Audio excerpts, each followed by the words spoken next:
Así que vamos a Deuteronomio capítulo número 12.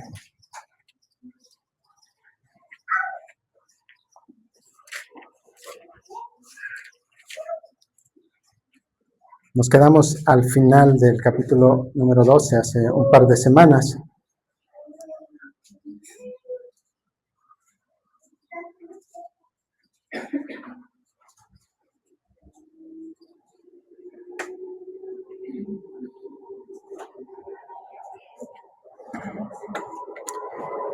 Bueno, sin lugar a duda, hermanos, la cultura nuestra, la cultura mexicana es muy particular y tiene varias características muy únicas realmente, ¿no? Y aunque es cierto que no, esto que de lo que voy a hablar a continuación no es exclusivo de México, sí nos caracterizamos por que nuestra cultura maneja muchos dichos. Es muy común que nosotros nos expresemos a través de dichos. No sé ahora los jóvenes, pero en mi época así era. Entonces, ¿alguien de aquí no conoce el dicho, dime con quién andas y te diré quién eres? Otro dicho muy popular es, el que anda con lobos, a aullar se enseña. Todos los que estamos aquí somos el reflejo de la interacción con otras personas. Todos. No hay nadie que no haya sido influenciado por otra persona en nuestro entorno cercano, cuando éramos niños. Y reflejamos muchas cosas de esas personas con las que convivimos día a día. Yo no sé, yo creo que a todo el mundo también nos ha pasado hacer observaciones a nuestras familias. Mira, es igualito que su papá. Mira, habla como su mamá. Mira, se ríe como su tío. ¿Por qué? Porque todo eso se va adquiriendo con él en el entorno cercano. Entonces, ¿qué es lo que vemos aquí? Que la influencia de los demás es algo que no notamos, pero que tiene gran poder sobre nosotros. En nuestra rutina diaria estamos rodeados por muchas personas, por la familia, por los amigos, por nuestros compañeros de trabajo, por nuestros compañeros de escuela, por nuestros vecinos. Y todos ellos, de una manera u otra, consciente e inconscientemente, influyen en nosotros. Ahora, aquí hay algo importante, una pregunta muy importante. ¿Somos realmente conscientes del tipo de influencia que las personas que están a nuestro alrededor, qué tipo de influencia están llevando a nosotros? ¿Cómo están influenciando nuestro corazón?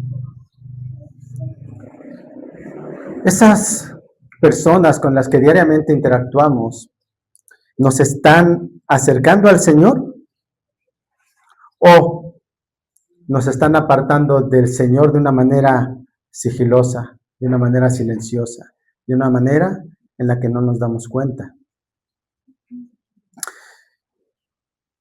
Muchas de estas personas, como ya lo he dicho, sigilosamente nos van apartando del Señor para llevarnos a un lugar en el cual se adora a los dioses modernos, que son el dinero, el materialismo y el egocentrismo. Esos son los ídolos modernos. Y el libro de Deuteronomio nos ha venido advirtiendo al pueblo de Israel y a nosotros acerca del peligro de la idolatría. Y el texto que vamos a revisar el día de hoy es un texto que no solamente vuelve a advertirnos de la idolatría, sino que nos deja ver ahora, lo sube de tono, pero lo vuelve radical. Ahora, esta palabra radical no debería de causarnos alguna sorpresa, porque eso deberíamos de ser cada uno de nosotros en nuestro día a día. Ser radicales. Nuestra manera de vivir debe ser radical comparada con la de los no creyentes. Y lo vamos a ver.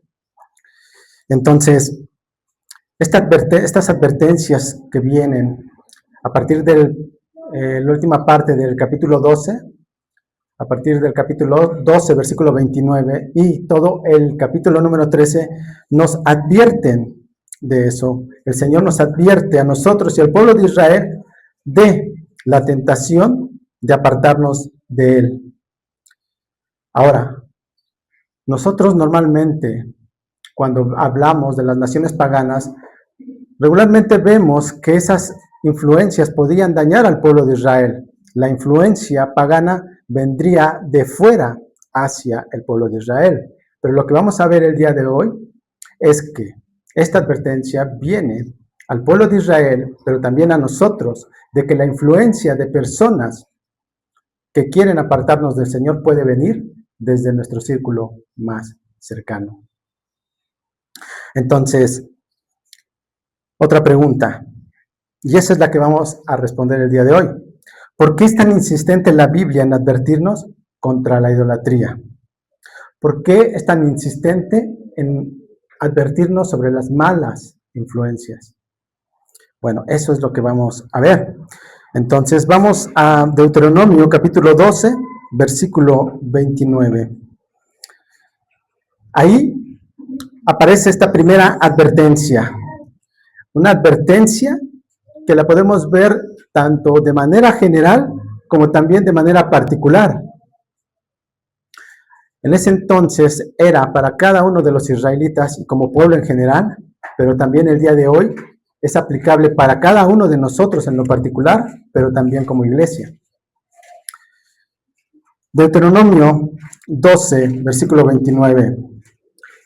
Cuando el Señor tu Dios haya destruido delante de ti las naciones que vas a desposeer, y las hayas desposeído, y habites en su tierra, cuídate de no caer en una trampa imitándolas, después que hayan sido destruidas delante de ti, y de no buscar sus dioses, diciendo, ¿cómo servían estas naciones a sus dioses, para que también yo haga lo mismo? No procederás así para con el Señor tu Dios, porque toda acción abominable que el Señor odia, ellos la han hecho en honor de sus dioses, porque aún a sus hijos y a sus hijas queman en el fuego en honor de sus dioses. Cuidarás de hacer todo lo que te mando, nada le añadirás ni le quitarás.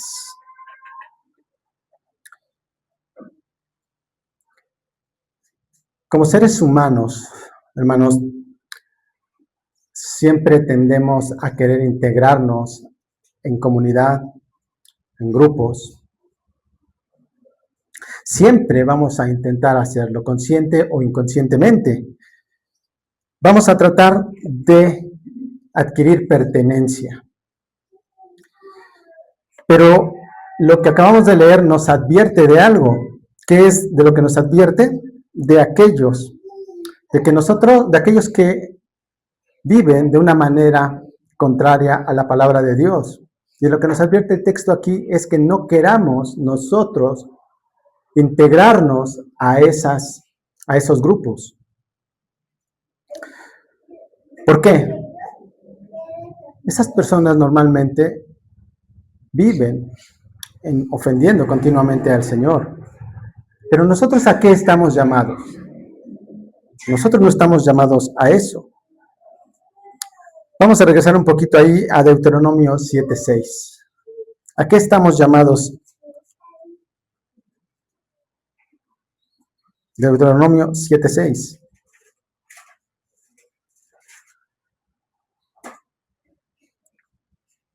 Porque tú eres pueblo santo para el Señor tu Dios. El Señor tu Dios te ha escogido para ser pueblo suyo, de entre todos los pueblos que están sobre la superficie de la tierra. Y eso aplica también para nosotros. Y el apóstol Pedro también lo menciona. Primera de Pedro 2:9. Primera de Pedro 2:9. Pero ustedes son linaje escogido, real sacerdocio, nación santa, pueblo adquirido para posesión de Dios. ¿A fin de qué? De que anuncien las virtudes de aquel que los llamó de las tinieblas a su luz admirable. Pregunta, ¿cuáles son las virtudes de aquel que nos llamó de las tinieblas a su luz admirable? ¿Cuáles son esas virtudes? Santidad, justicia, bondad, amor, misericordia, y podemos enumerar infinidad de virtudes. Otra pregunta. ¿Estamos cumpliendo nosotros y el pueblo de Israel en ese momento con ese mandato? Y no se trata de hablarlo, sino que debemos dar a conocer esas virtudes del Señor a través de nuestra vida. Debemos vivirlas. ¿Lo estamos haciendo? Son preguntas que día a día nosotros debemos hacernos, porque si nosotros queremos realmente vivir de esa manera, lo primero que tenemos que hacer es dejar de buscar imitar a aquellas personas que viven continuamente pecando. Es a lo que se refiere el texto. Nos está advirtiendo del peligro de querer parecernos a esas personas solo por el deseo de pertenecer a ese grupo. Y eso es muy común cuando se es joven. Yo creo que todos los que estamos aquí como adultos podemos decir algo al respecto. Y los jóvenes también. Ellos también, por todo este sistema que existe el día de hoy, en donde se cataloga a las personas, se les califica por lo material o por X circunstancias, incluso físicas, ellos buscan pertenencia. Y nosotros debemos tener presente eso, que si nosotros queremos cumplir con este mandato, demostrar las virtudes del Señor, tenemos que hacerlo a través de nuestra vida. También hay otra cosa. El ser humano, por naturaleza, es curioso.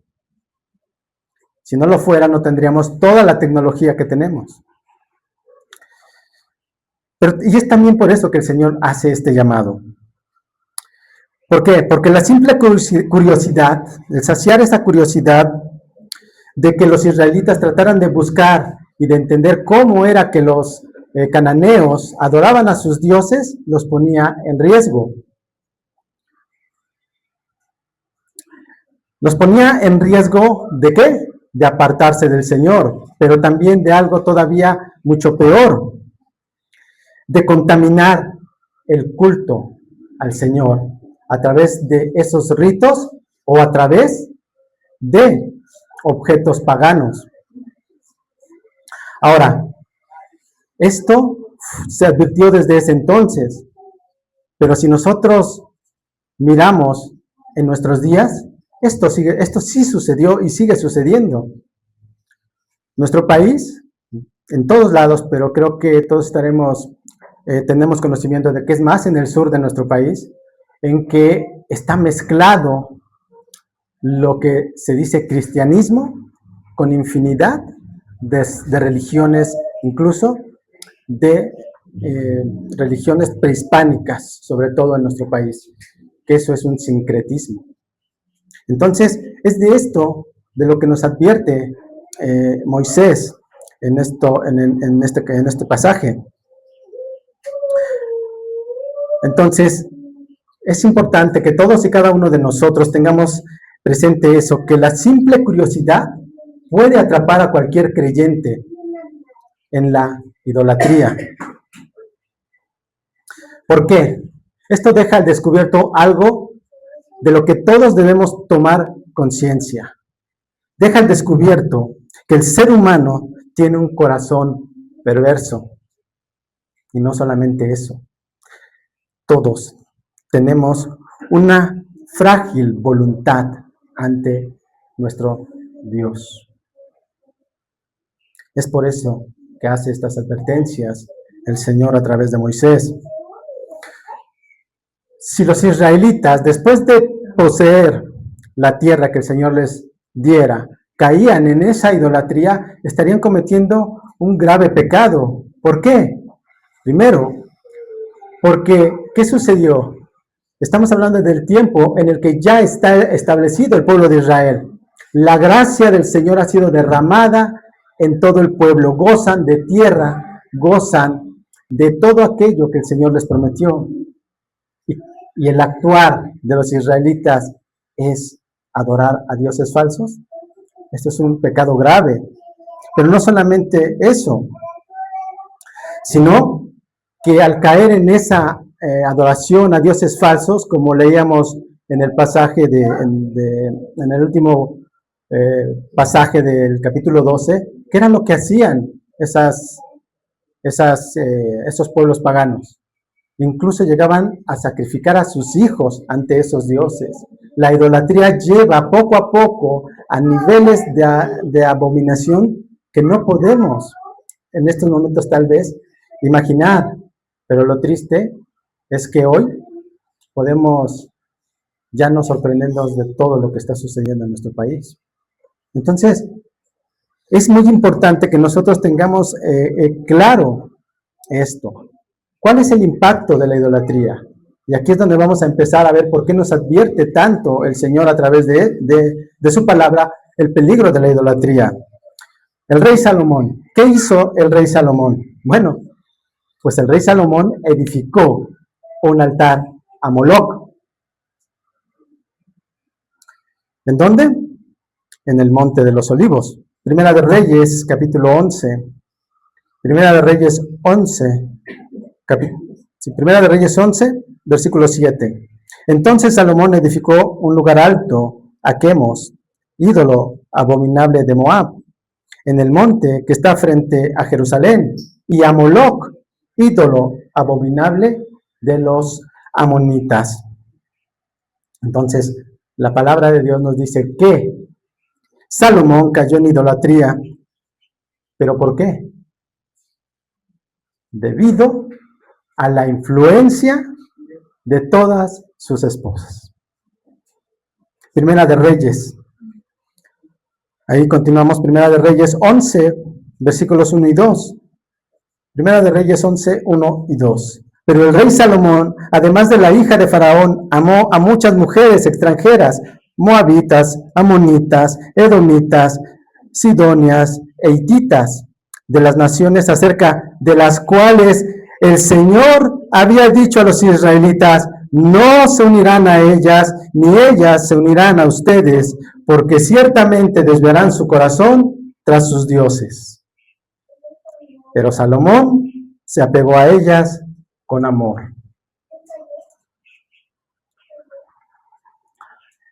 El daño por este acto de Salomón terminó de muy mala manera, porque después de su muerte, ¿qué sucedió?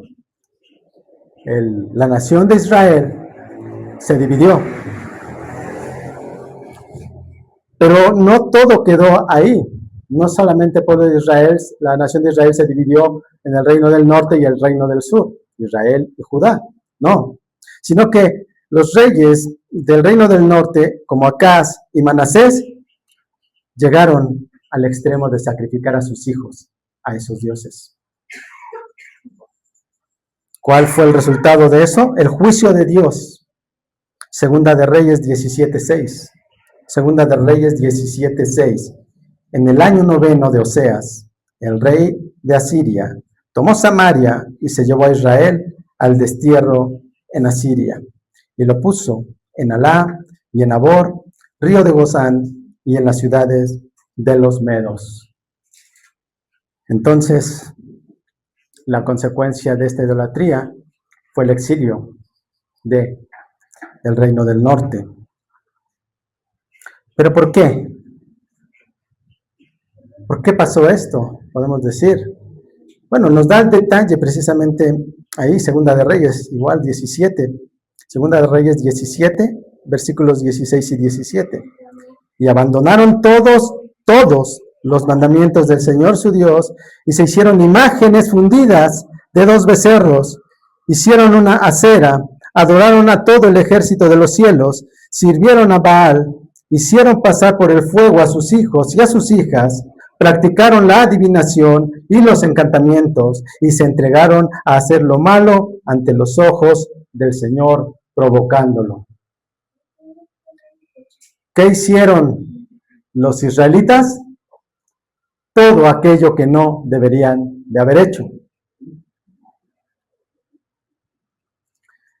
Cayeron en la trampa de imitar a aquellos que habían echado de esa tierra. La curiosidad fue el inicio de todo esto. Y esto es lo que hace totalmente culpable al pueblo de Israel ante los ojos del Señor.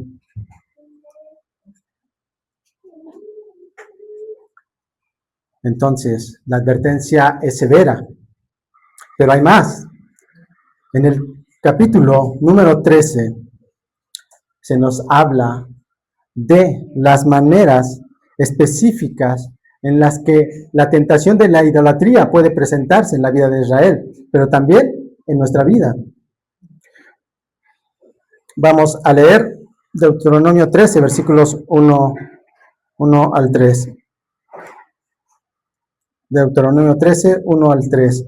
Si se levanta en medio de ti un profeta o soñador de sueños y te anuncia una señal o un prodigio, y la señal o el prodigio se cumple, acerca del cual él te había hablado diciendo, vamos en pos de otros dioses, a los cuales no has conocido, y sirvámoslos, no darás oído a las palabras de ese profeta o de ese soñador de sueños, porque el Señor tu Dios te está probando para ver si amas al Señor tu Dios con todo tu corazón y con toda tu alma.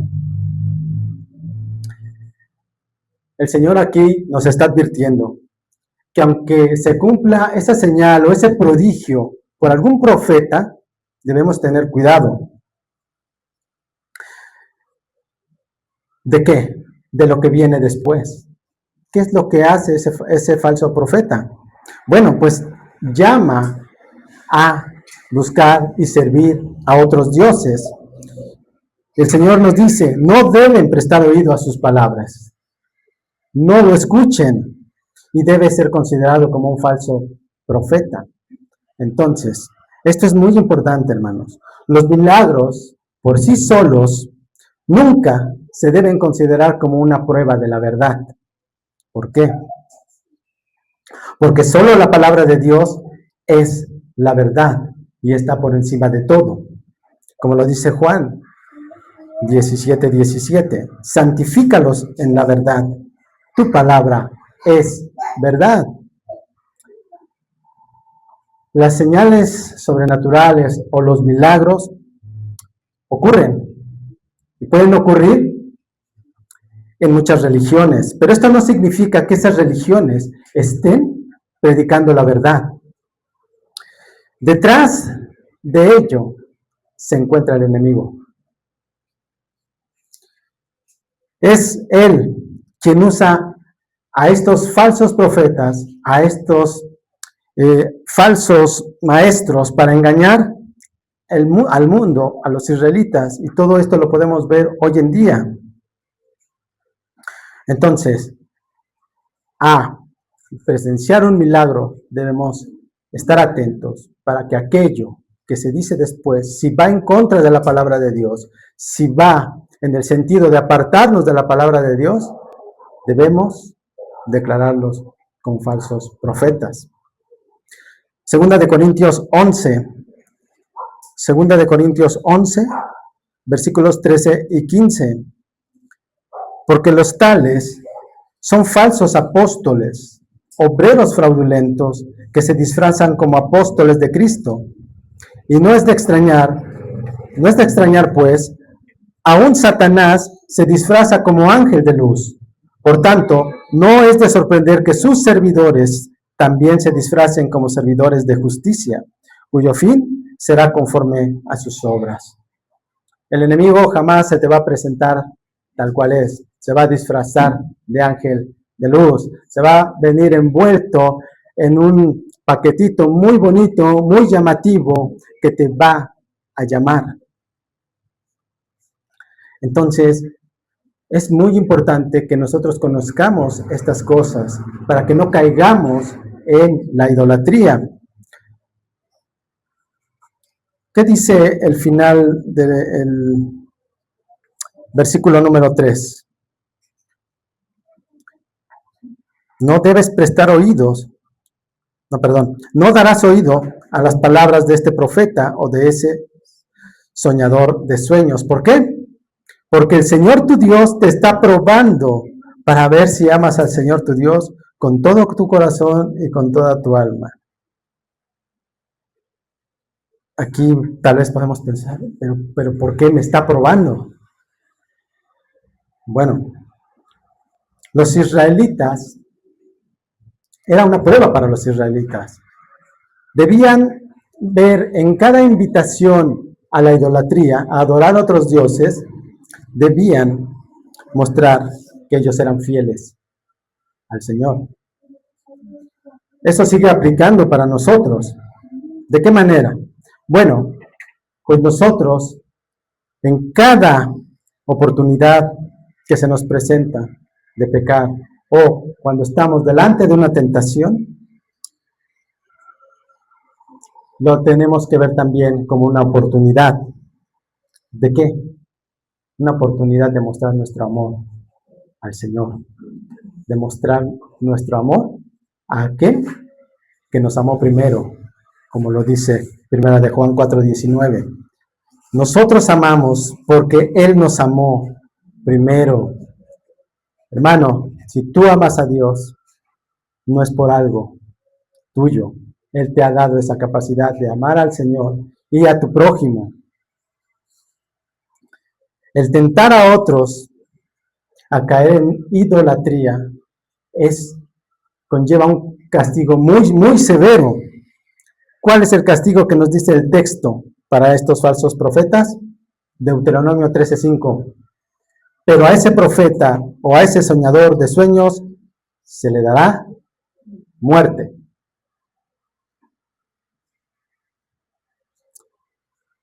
A veces pensamos y escuchamos y nos dejamos llevar y nos siembran la duda de que nos dicen que en el Antiguo Testamento es un Dios cruel, es un Dios que ordena matanzas. Y en parte es verdad, pero si nosotros no entendemos el porqué de eso, podemos ser víctimas de aquellas personas que nos quieren separar del Señor. El juicio de Dios es severo. Contra la idolatría, sí, pero tiene un porqué. Porque eso viene derivado de un celo santo del Señor. ¿De qué? Un celo de proteger a las personas, a ti y a mí, que Él decidió amar primero. Él dio a su Hijo por ti y por mí. Entonces, empezamos a ver verdaderamente que el castigo severo deja de mirarse como severo. Y vamos a continuar viendo esto. Otra manera, otra forma en la que la tentación de la idolatría puede llegar a la vida del pueblo de Israel y a nosotros, es que podemos ser tentados a través de la familia o de amigos muy cercanos, amigos muy entrañables. Deuteronomio 13, versículos 6 y 7. Si tu hermano, el hijo de tu madre, o tu hijo, o tu hija, o la mujer que amas, o tu amigo entrañable, te invita en secreto, diciendo, vamos, sirvamos a otros dioses a quienes ni tú ni tus padres han conocido, de los dioses de los pueblos que te rodean, cerca o lejos de ti, de un término de la tierra al otro.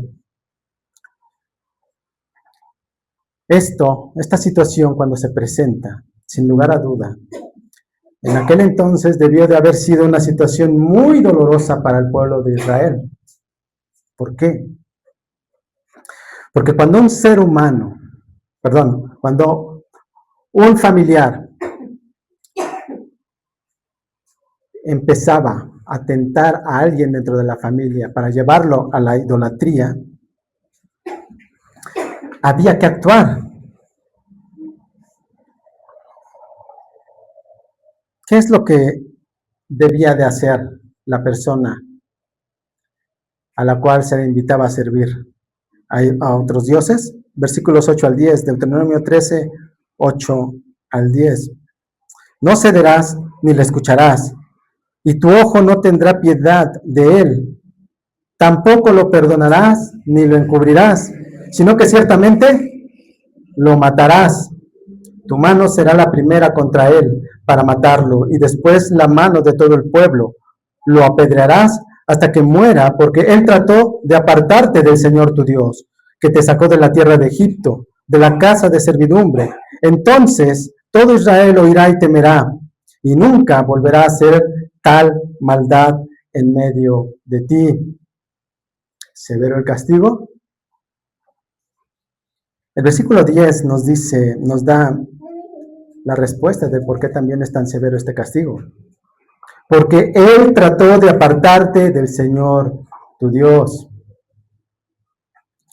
Ahora, esto se daba, el invitar a un familiar a adorar a dioses paganos, de una manera secreta, de una manera personal, en la que pues nadie se enterara. ¿Por qué? Porque ya estaba establecido esto. La pena era la muerte. Entonces, el Señor llamó a los israelitas y también nos está llamando a nosotros el día de hoy. ¿A qué? A no ceder a esas tentaciones de caer en la idolatría. La frase en el versículo de ni le escucharás se refiere también a no ceder ante los ruegos de esa persona para mantener en secreto sus actividades idólatras, porque sabía las consecuencias. Entonces, la persona tentada no debía de encubrir a su familiar, a su ser querido, sino que debía actuar. No importaba si era su hijo, si era su hija, si era su hermano, si era su esposa, eso no importaba. ¿Y cómo debía de actuar? Pues de la misma forma que se debía de actuar con el falso profeta, dándole muerte. Deuteronomio 13:9, sino que ciertamente lo matarás, tu mano será la primera contra él para matarlo, y después la mano de todo el pueblo. El testigo debía delatar a su ser querido, a su familiar. El hecho de que él lanzara la primera piedra tiene un significado. Significaba que aquel que acusaba declaraba ante todo el pueblo que su testimonio era verdadero, es decir, que era verdad, que había sido tentado a caer en la idolatría. Y aquí viene algo que probablemente no podría venir a nuestra mente. Y estamos viendo, no, pues sí, el Señor es muy severo. ¿Cómo puede llegar a estos extremos? Veamos. Al actuar de esa manera, la persona mostraba su amor por Dios, mostraba que el amor al Señor estaba antes que el amor a la familia. ¿Esto contradice la Escritura? No. Entonces, esta misma fidelidad fue mencionada también por el profeta Zacarías. Zacarías 13:3. Zacarías 13:3. Y sucederá que si alguien profetiza todavía, su padre y su madre que lo engendraron le dirán, no vivirás, porque has hablado falsamente en el nombre del Señor. Y su padre y su madre que lo engendraron lo traspasarán mientras profetiza. También la participación en el apedrear a esta persona tenía un significado. Al hacerlo, ellos también mostraban su lealtad absoluta al Señor. Ellos estaban rechazando absolutamente, de manera colectiva, todo aquello que pusiera en riesgo el pacto, todo aquello que pusiera en riesgo su cercanía con el Señor. Entonces empezamos a ver el otro lado de la moneda. Hay un por qué el Señor está actuando de esta manera. Ahora, hay una tercera forma en la que la tentación puede llegar al pueblo de Israel. Y Moisés advierte contra esto. El peligro es que esto puede escalar a no solamente a un individuo, no solamente a una familia, sino a una ciudad entera. Deuteronomio 13, versículos 12 y 13. Si oyes decir que alguna de las ciudades que el Señor tu Dios te da para habitar, han salido hombres indignos de en medio de ti y han seducido a los habitantes de su ciudad diciendo, vamos y sirvamos a otros dioses a quienes no has conocido. Si esto sucedía, si la comunidad entera caía en la idolatría, también había que actuar. ¿De qué manera? Deuteronomio 13, 14 y 15, ahí enseguida. Entonces consultarás, buscarás y preguntarás con diligencia, y si es verdad y se comprueba que se ha hecho tal abominación en medio de ti, ciertamente herirás a filo de espada a los habitantes de esa ciudad, destruyéndola por completo con todo lo que hay en ella y también su ganado a filo de espada. Entonces, que vemos que también esta manera de llevar a la idolatría a una ciudad entera, a una comunidad entera, se pagaba también con la muerte. Pero si leemos con detenimiento el texto, no es solamente la muerte de aquellos que sedujeron a esa comunidad, a esa ciudad, sino que el texto nos dice que deben de morir todos los que habitan en la ciudad. Y es por eso que, debido a este severo castigo, es que primeramente se tendría que indagar, se tenía que tener la certeza de que realmente estaban en idolatría estas ciudades. Pero el castigo para esta situación no queda ahí, hay más. A través de Moisés, el Señor ordenó además destruir todo lo que había en la ciudad, con la ciudad misma. ¿Por qué? En los versículos 16 hasta el 17, a la mitad del 17 nos dice eso. Entonces amontonarás todo su botín en medio de su plaza y prenderás fuego a la ciudad con todo su botín. Todo ello como ofrenda encendida al Señor tu Dios y será montón de ruinas para siempre. Nunca será reconstruida. Nada de lo dedicado al anatema quedará en tu mano para que el Señor se aparte del ardor de su ira y sea misericordioso contigo. Tenga compasión de ti y te multiplique tal como Él juró a tus padres. ¿Por qué destruir por completo la ciudad? ¿Por qué también quemar todo aquello que hay en la ciudad, incluido el ganado? ¿Por qué? ¿Por qué también se da la indicación, la orden de no reedificar esa ciudad? Aquí tal vez diríamos somos muy prácticos y nos vamos para allá, ¿no? Pero hay un porqué el Señor da esta orden. Porque el Señor quiere guardar a aquellos que van a ejecutar el castigo a esta ciudad. ¿De qué manera? Pues porque quería impedir cualquier acto de codicia, cualquier acto de robo, cualquier actitud. Era un campo propicio para pecar contra el Señor.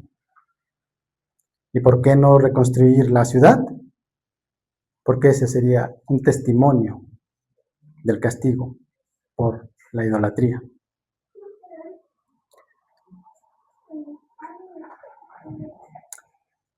Después de todo esto que hemos visto, creo que podemos estar de acuerdo en que el llamado que se hizo a los israelitas en ese entonces y que se nos está haciendo a nosotros el día de hoy, de estar atentos y ser cuidadosos de la manera en que puede llegar a nosotros la tentación de caer en la idolatría. Y también ese llamado a cerrar esas puertas, cualquier rendija que nosotros dejemos abierta, por ahí se va a meter. Es un llamado para los israelitas, para nosotros, pero hoy en día creo que no conocemos a nadie o no conocimos a nadie que por ser idólatra hubiera sufrido la pena de muerte. Eso no aplica para nosotros el día de hoy. Y tal vez tú te puedas preguntar, bueno, ¿entonces ya no se castiga la idolatría?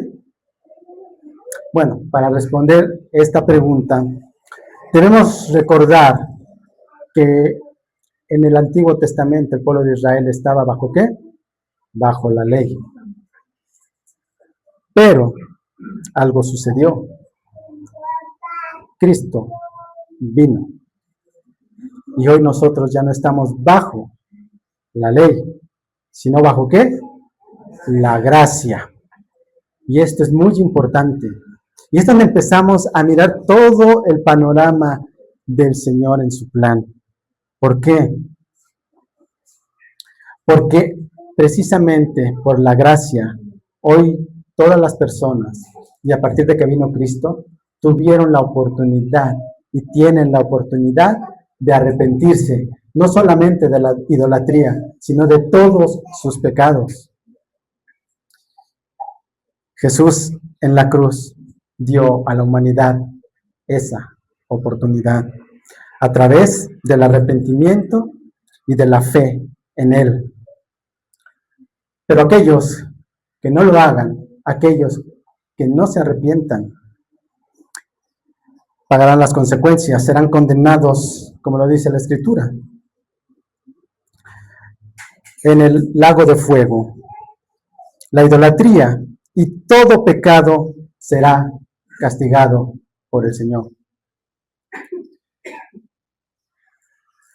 Ahora, para terminar, estamos llegando al punto en el que debemos detenernos un poco para entender, para comprender lo más importante de todo esto.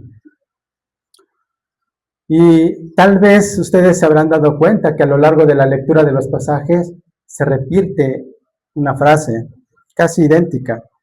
Se hace referencia 3 veces a que los israelitas, y también aplica para nosotros hoy, no conocíamos a esos dioses y ellos no conocían a esos dioses ni sus padres. ¿Sí notaron que está repetido eso 3 veces? Bueno, tiene un porqué. Y está relacionado, como ya hemos dicho, con algunas preguntas que hicimos al inicio. ¿Cuáles son las preguntas? ¿Por qué es tan severo el castigo a quien practica la idolatría? ¿Por qué la Biblia nos advierte constantemente acerca de la idolatría? Bueno, esos dioses no conocidos, no debemos entenderlo de la manera en que los israelitas no los conocían, no sabían de su existencia, sino que ellos sabían que esos pueblos cananeos adoraban a ciertos dioses, conocían tal vez sus nombres, o sea, tenían conciencia de esos dioses, de esos pueblos. Pero lo que quiere decir el pasaje, el texto, es que ídolos como Moloch, al cual ofrendaban niños, y todos esos dioses de piedra, jamás podrían darse a conocer a persona alguna. ¿Por qué? Pues porque tienen boca, pero no hablan. Porque tienen oídos, pero no escuchan. Porque no existen. No existen. No pueden darse a conocer. Sin embargo, Yahvé es el único y verdadero Dios. Él se dio a conocer al pueblo de Israel en el monte Sinaí. Tuvieron delante de ellos la presencia del Señor. Y no solamente ahí, sino que en Egipto, antes, cuando Él, a través de las plagas, los sacó de la esclavitud. No solamente eso, sino que hizo un pacto con ellos. En el desierto les mostró su poder, pero a nosotros nos demostró su amor y su misericordia en la cruz, pero también nos mostró su poder en su encarnación y en su resurrección. Ese es el Dios que se ha dado a conocer a nosotros y a muchísimos a lo largo de la historia, hermanos. Por eso, el pecado de la idolatría se castiga tan severamente, porque ir tras algo que no existe y despreciar al único y verdadero Dios que nos ha dado vida eterna, eso es un pecado que se castiga de esa manera. Así que quienes intentan llevarnos a la idolatría, lo que intentan es separarnos del amor de Dios. Ese es su objetivo. ¿Qué podemos concluir de todo esto? Bueno, pues que el Señor nos llama a todos y cada uno de nosotros a examinarnos, a examinar nuestra vida, a examinar nuestras relaciones. ¿Con quién nos estamos relacionando? Nos llama a examinar nuestras actividades. ¿Hay algún amigo, amiga, alguna persona, algún conocido, algún compañero de trabajo, algún compañero de escuela, no lo sé, que te está invitando a ignorar la palabra de Dios? El trabajo te está exigiendo de una manera en la que tu vida espiritual la estás haciendo a un lado. El deseo del éxito que el mundo te ofrece está menguando tu fe. Hermanos, todo esto no es casual. Sabemos que estamos en una batalla. Son intentos sutiles del enemigo para separarte del amor de tu Salvador. Así que el llamado que nos hace el Señor el día de hoy es ir en pos de Cristo, es ir detrás de Él, permanecer en Él. ¿Por qué? Porque solamente en Él, estando en Cristo, podemos tener el amor del Padre. Fuera de Cristo no tenemos nada. En Cristo lo tenemos todo. Ahora, tal vez te puedas preguntar, ¿y cómo es eso de permanecer en Cristo? ¿Cómo llevo a la práctica todo esto? Bueno, pues debemos de responder con decisión y con firmeza. ¿Cómo? Pues primeramente tenemos que identificar y poner límites. ¿Identificar qué? Bueno, pues si en nuestra vida hay alguna relación, si en nuestra vida hay algún grupo de personas que está apartándonos de Dios o alguna actividad que nos está apartando de Dios, debemos tener claridad de eso, de que nos está alejando, y debemos hacer a un lado esa persona o esa actividad. Es momento de que nosotros pongamos una barrera ante todo aquello que nos quiera apartar de el Señor. También debemos sentarnos y hacer una evaluación de nuestras actividades. Nuevamente, si el trabajo, la búsqueda de éxito está robándonos el tiempo con el Señor, debemos hacer algo y no lo debemos dejar para una vez que termine lo que estoy haciendo, lo que está pendiente. Hoy Debemos reorganizar esa agenda. Debemos poner en primer lugar al Señor. El Señor nos está hablando claramente y nos dice, no cambies al Dios vivo por un ídolo, ya sea profesional, ya sea tu egocentrismo, ya sea cualquier cosa que tome el lugar de Dios. ¿Por qué? Porque al final ese ídolo te dejará vacío, no te podrá dar vida espiritual, porque no existe. El enemigo no descansará en ningún momento y intentará alejarnos de nuestro Señor. Y utilizará cualquier medio, como ya lo hemos visto, incluso a la familia. Las influencias por todos lados, en el trabajo, en la escuela, todo lo que hemos hablado. Pero, hermanos, algo debemos tener claro. Y de algo debemos estar convencidos. De lo que el Señor, a través del apóstol Pablo, dejó en el libro de Romanos.